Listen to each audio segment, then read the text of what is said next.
I made a video that talked about Jehovah's Witnesses, and I thought I made this video and it explains a lot about how they are and who they are and how I left. But the videos that I see lacking are videos for the beginners. Like someone is, if you're Jehovah's Witness now, baptized or unbaptized, studying, you're starting to have doubts. The thing I want to reassure you on is that I have loads of empathy and respect for many of the members. It might not have come across so clearly in the last video, but I know that most people are just kind and good and they want to try to be better people, and that's why they're there and they think they're doing the right thing. But recently Jehovah's Witnesses, and partly because of COVID and partly because of the scandals with the pedophilia issues, they're retooling a lot of what they used to teach. And I noticed it as an outsider. I left when I was 16. I have many family members still in it, but because I moved down to a city and away from the cluster of Jehovah's Witnesses, I had an easier time leaving than someone who still lived in the community would have. So I just thought I should let you know you're not going crazy. The Jehovah's Witnesses are making rapid fire changes, and I'm not the person that's most hep on it. There are loads of videos and stick to fact-based ones that are out there that'll help you navigate all this information. I'm the one that was like last to the news. That I found certain things inexplicable. Like I had a friend on Facebook, he was a Jehovah's Witness, and he strongly believed in not being friends with non-witnesses.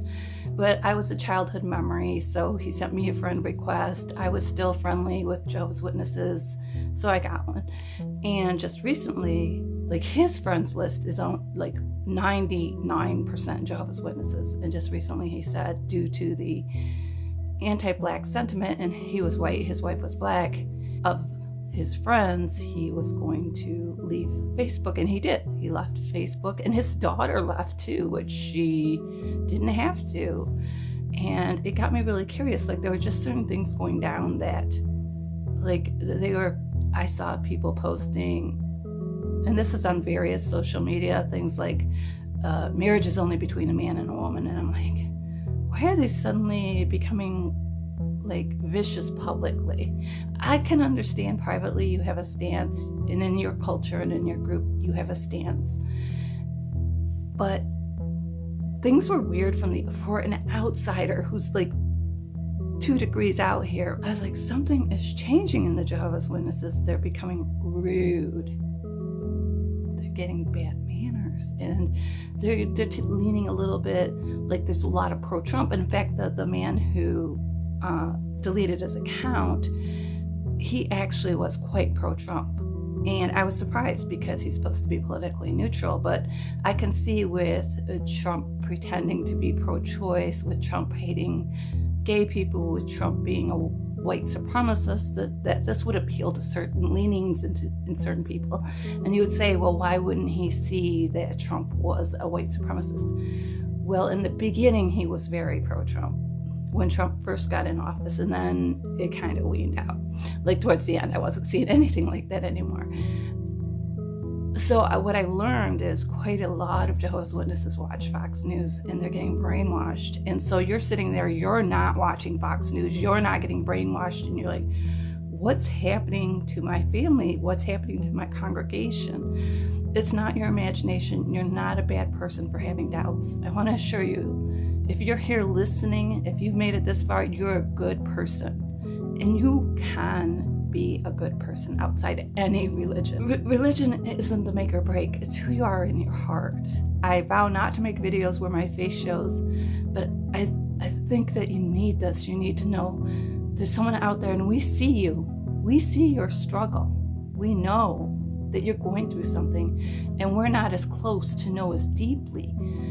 But I know the shock and shame in some of my relatives for witnessing what Witnesses community is starting to devolve into, and the mysterious selling of kingdom halls when they say there's rapid growth, but the rapid growth was really only 1.3%. I could see the difference as a child in the 70s being forced to go, was that the governing body was always white old men. And at Bethel, most of the people in the impoverished jobs were minorities. I could see that as a child. And I could see the efforts to counteract racism.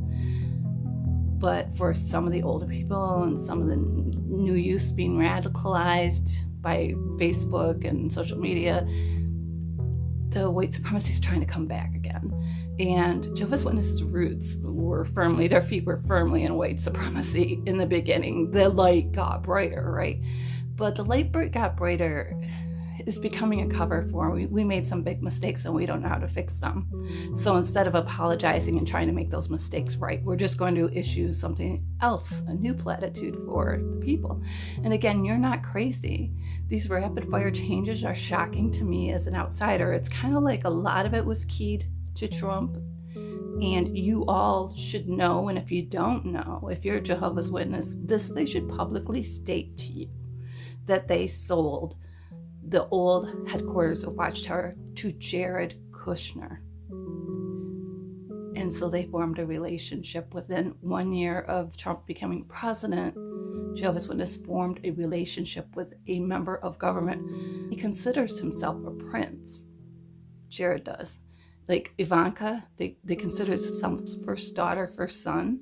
Even though Trump has sons, his favorite daughter is Ivanka. So they really took positions of power that they weren't elected to. And the Jehovah's Witness formed a relationship. And you shouldn't be following politics because you should be politically neutral. So this part should be a surprise to you. Jared Kushner is very camera shy.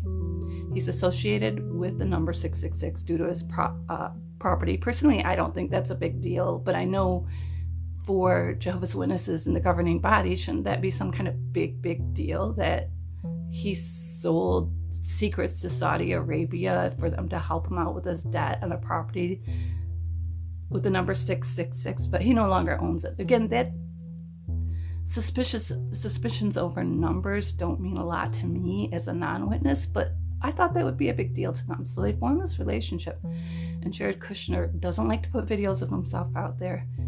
And he made a video complimenting Jehovah's Witnesses, which paved the way for them to start real estate sales. He's like, the property was immaculate. He put all these compliments out there. They were very good to deal with. This is a commercial that would be distributed when real estate deals would be started. Well, the Jehovah's Witnesses know that they need a lot of money for lawyers. I'm not sure how much you would know. If you're deep into Jehovah's Witnesses and told never to listen to anything contrary, you might not know just how much trouble they're in. But I do remember as a child in the Jehovah's Witnesses that the elders wanted wives to cover everything up. I remember that. I remember that women were the ones shamed. If they cheated, their names got stated in church, and if the man cheated, that didn't happen. I know that they use a lot of terms like loving kindness and stuff, but inside your heart, there's some sugar coating going on. So I didn't experience any sexual assault as a child in the Jehovah's Witnesses because my mom barely ever left me alone with a man. That was very rare. So this just didn't, plus I was very shy and awkward and withdrawn. So even if a man started to come after me, I might not recognize the signs, and I wasn't alone with him, so how far could he really get, right? But I did witness some of the grooming. The grooming is right in the literature that you're supposed to only have sex if you're married. And thus, we have near child marriages going on. I know they wait for people to come of age, but I did see, I think there was more than one. I think there were several actually, but I specifically remember one where the girl got pregnant and the parents signed that she could get married earlier. There's some form that you sign for the state that they'll let your child marry younger. And okay, so I actually do believe some 18-year-olds might be ready for a starter marriage. And so I'm not like hating on 18-year-olds and saying you're not ready. But in the congregation, because of the isolation and lack of contact with the world, and then you're out there getting a job and you're out there starting to buy a house, and you're dealing with the real world, and up to the age of 18 your parents had you locked down You can't go out, you can't hang out with worldly people, you can't watch this, you can't do this. They probably never taught you how to use a checkbook. I know my parents didn't. I didn't know the first thing. When I was out there, I didn't know anything. I didn't know anything about being a grown-up. So I think there's levels of maturity, and that these starter marriages are pretty incorrect, because you haven't had this chance to be out there. And plus, you have to look at the psychology of someone being attracted to getting married that young. They just might not have, it might not be all okay in here. And that's how I see these women. I've seen, and I say women because they were 18 when they married, girls that lured men in from the high school that they were really just children at the time, right? But they waited till they were of age to get married, lured them into study, and then they get married, and then he ends up beating her, cheating on her, doing drugs, and he just totally wasn't into the religion. He just wanted a virgin, and he was a child. And when he met her, and for me, these are basically mental maturity equivalent of children marrying. To me, they're child marriages. And I do believe the other stuff happened, because I do remember I was there up to the age of 16, so I saw the teenagers, and these girls were wearing push-up bras, and I saw one come in a bandeau. She did get counseling, but the short skirts, as short as they could get away with. The makeup was supposed to be light, and sometimes it looked like somebody spilled paint on their face, and it's like they were flirting, and they were because they had to get married so young. I think in their head, and this is the scenario that I was taught as a child, you graduate high school, you get a job at a gas station, you marry a witness, and then you quit, and then you have kids. This is what I was taught to believe, that you only take the job long enough to say you're a grown-up, and then you get married, and then you quit. And so it took a lot of work. At the age of 11, I became a physically in, mentally out. There was no word for it back then, and I had no one to confide in except one person that I saw maybe once a year for a few minutes. That was my only confidant that I had left in my mind, and I was just play acting at that point. But so you might be in the same position. You might be saying, yeah, I kind of was there too. I kind of, as a child, I didn't even want to get baptized. My mom kind of pressured me into it. Or yeah, I was one of those guys that was lured in. And now I'm more mature. I've had more adulting time. And I'm like, this is not the marriage I want. And it's not the religion I want. And my family isn't in it. Can I possibly leave and still have my wife? That would be a counseling situation. I strongly advise, if you have health insurance or can access counseling, do it. Elders, honestly, if you're here listening to this, going to the elders right now is actually a bad plan. It's up to you. You're a free person, but it's a bad plan. And also, if you're having thoughts of suicide, please call the suicide hotline. I don't know the number, but it's out there. And in my last video, which I'll link my last video to this one, all kinds of videos you can watch if you're ready. If you're not ready to go down a rabbit hole, I'm just here to tell you you're not going crazy. I'm just here to tell you have a lot of support out there waiting to help you. And they might not be your family. They won't be your Jehovah's Witness circle. They're going to be outsiders. They're going to be worldly people. And some might take advantage of you. That's real. It happened to me when I first adulted. It was like I didn't know anything. I had no life experience, but that's part of growing up. And so you can't take that first person who hurts you and use that to judge all people. And then I developed good friendships, got good jobs, and sometimes the job didn't pay well, but it was fun, And so I'm just telling you, there is a life out there past the misery you see in front of yourself right now, because the shunning practice, it's psychological abuse. I mean, what kind of religion tells parents to kick their kids out just as soon as they can if their child has sinned? I mean, our health insurance for college-age children goes up to the age of 26 for a reason, because they're getting their feet wet. They're learning what life's about. They're becoming, I think 18 to 21 is a critical time frame of growth. And personally, I like dating younger men. And so sometimes people are like confused, like, Are you against pedophilia or not? And I'm like, there's a huge distinction. I won't date anyone below the age of 21. I want to see some wrinkles around their eyes. I want to know that they've had a major heartbreak in their life. I don't feel like they're grown up at the age of 18. They're not grown up. And then my new minimum keeps going up. Like now it's about 24. Like there is a difference between an 18-year-old and a 21-year-old. When you become 21, and I know it's a little crazy to people in other countries that it's so high for our drinking age, but we really, in the United States, we're not taught fundamentals. Like we're not taught how to use a checking account. My son didn't even know how to open a banking account without a parent there when he turned 18. So it's like, we're not taught anything, and I'm just as bad as any other parent as far as I try to teach my son, but you miss things. And so in the United States, we're kind of like behind just some things that in other countries they're like 10 years old, bank account. By the time we're 21 and we've gotten some adulting under our, they're like, if you're 21 trying to date an 18-year-old, you're gonna notice, oh my God, was I really that immature at the age of 18, right? So for me, there is a huge distinction. You don't prey on children. If someone younger tries to date me, I definitely reject them, but that's going into my life.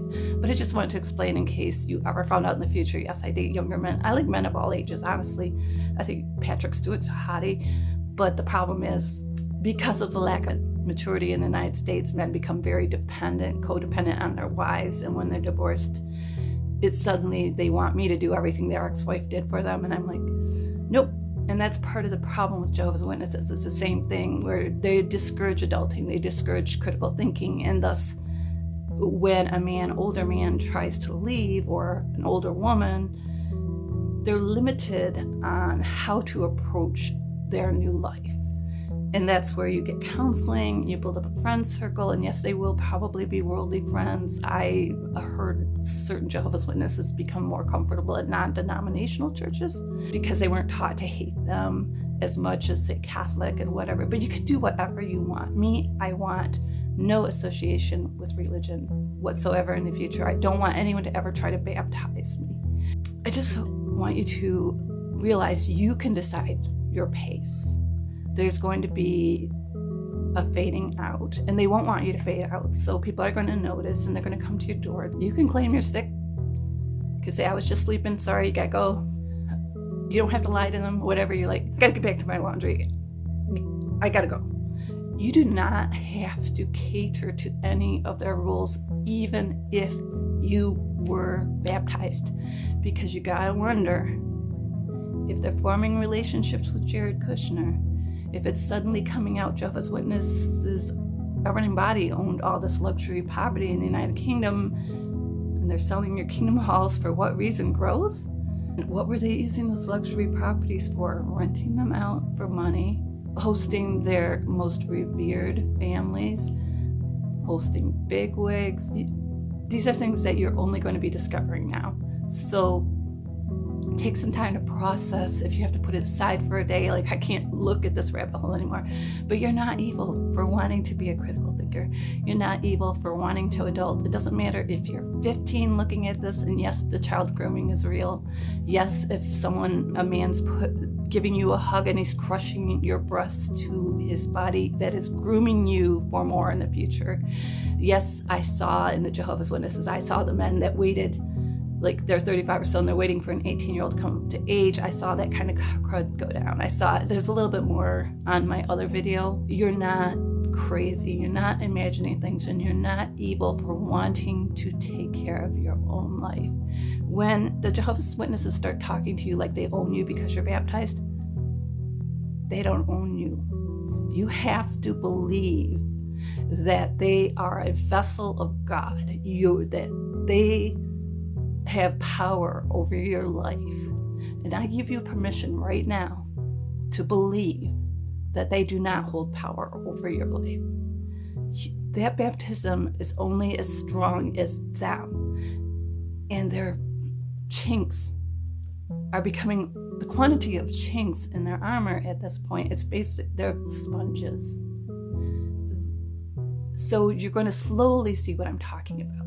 But I just want you to know that that thing that they told you, for me, the reason I didn't get baptized, not only that I had P-mode physically and mentally out at the age of 11, the other reason I never got baptized was because I saw how they behaved as if they owned your soul.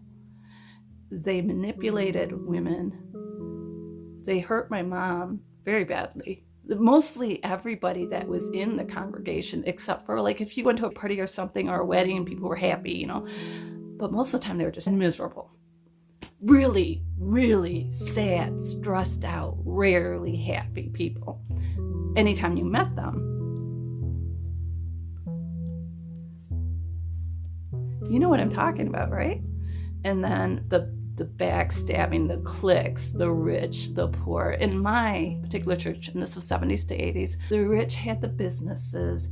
The rich would give minimum wage, really horrifying jobs to the poor people in the church. And the poor people were supposed to be grateful. And also these people were elders and male, so they had to do whatever they wanted. Like can you imagine in every moment of your life that you're not in your own home, you're on performance? You would go crazy, and there was a lot of turnover. Like people did not stay long with these people because you were constantly like you're on puppet strings. You have to behave like a witness the whole time. Imagine being on your job where if you don't work with witnesses right now and having to behave like a witness every single second. I think you know what I'm talking about too, with the poor, the dichotomy between the poor and the rich and the poor. Because when I start bringing it up, it's like people are like, Okay, so one little thing, and this will hurt, and I'm not sure if I worded it exactly correctly, but you can search it. From my understanding, that when Jehovah's Witnesses first started, they said that black skin was a sin, and that when the black person made it to heaven, their skin would turn white. And like when I read that, and it's real, it was in one of their watchtowers or your literature, I should say. I was just like, oh my God, that explains quite a lot. I mean, they really did make efforts to change. I saw that, right? But now it's veering back, and there are older people there that got all disappointed that in 1914 that those people all died, and that prophecy came and went, they're gone.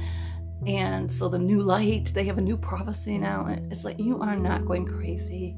And if you decide to take it slowly, that's okay. I don't want anyone to try to hurt themselves over the Jehovah's Witnesses. You have every right to be on this earth and be a happy person, to have a full and fulfilling life as anyone. You are absolutely equal to me, to anyone out there. You're not above, you're not below. I know that a lot of that's taught in the Jehovah's Witnesses, that we're up here pristine and the worldly people are down here. And when you're actually in it, you're like, we're just as messed up as they are. We all have our imperfections. Why are we in this charade? And that's why you're listening right now. You feel like you're in a charade. I can't pronounce it. Charade. And so you're probably feeling like you're performing. And that's what I had to do for 5 years before I could get out. I had to pretend that I was interested, pretend that I wanted to be there. And what I did was I really focused on the social events because I had fun there, and I was a little bit shy person, more of a people watcher, so it was fun to watch people have fun. And that is not enough. That was not enough reason for me to stay. I was like, the minute my mom said you could decide for yourself, which luckily for me was 16, I was like, I was gone. They gave her a lot of problems over time, and she ended up having to be one of those people that faked it. Like, she ended up having to go to assemblies and fake being a member. Sometime, I think it was in either the late 90s or the early zeros, she got on the internet and she did her own research, and she was so mad. She was just furious. They're nothing but a publishing company. They're making profits off all these little things we're selling. We're just booksellers. Well, I think with the carts out there now, you might just see what she was talking about. But again, take it at your own pace. I just wanted to get on here and assure you that you can take it one link at a time. You can take a few days off. You can take a few months off and come back to it. You can look at your Jehovah's Witness literature and go to the meetings and observe. And it's at your own pace. I do think the time is getting a little bit more eminent because of Trump. I think they're trying to fake an apocalypse. That's my theory. Not to to boost membership. So they're trying to give it an apocalyptic feel out there. And again, the apocalyptic bunker video that you probably saw, if you're watching this and you're thinking about leaving, you probably saw the bunker. I saw it. That is inappropriate for children. It's inappropriate for a lot of adults to think that there are going to be people, scary people with guns outside your door. It's not going to that is not how we are. You know, I know a lot of times cameras go and find the worst events, and they really, really focus and hype it up and play it again and again. And you think, oh my God, that's happening in every city. That's everywhere. Actually, no. I mean, my brother, I don't think he'd mind me mentioning this. He's so, he has such a curious mind. And he calls up people in major cities. He's like, hey, how's it going? So I'm watching on the news that there's all this stuff burning down around you. How's it? And she's like, no, everything's the same as usual. And he'll call these various friends in various cities. He's got one in Nashville, he's got one in Portland, he's got some in Florida, and he'll just keep calling, and they're like, Detroit, nothing's happening here. I don't know what they're putting on the news. They're just doing replays and stuff. Or they find a little cluster, and it turns out that certain journalists keep showing happen to be at the action again and again. Just remember that you are free to use your brain. There's no one in this world that should be telling you not to think for yourself. And if you feel like you're an apostate right now just for listening to this, that word with time will lose meaning. It's just another label. Well, it doesn't mean anything. And in the future, a lot of people end up embracing it. They're like, I'm this huge, powerful apostate. They're just making fun because it's meaningless. It's just like name calling. If you decide to leave, you don't have to based on my video. I just felt it was appropriate given the tone of my last video. I didn't acknowledge enough the people that are smart and good-hearted, and they know something's up. I just want to have you have a chance to know you're heard, you're seen, and we're rooting for you. We're rooting for you to find your own truth here and find your own journey. It may be a journey out. It may be a journey to try to make everything make sense that the Jehovah's Witness governing body is telling you right now. If that's your journey, it's your journey. You're free to do that. But you're heard, you are loved. We're sending love out to you. I'm not a religious person at all, but you've got my rickety-assed love on your side, and a lot of other people here. And we're trying to be brave enough to put this out there so you can see this and know we're here, and know you're not alone.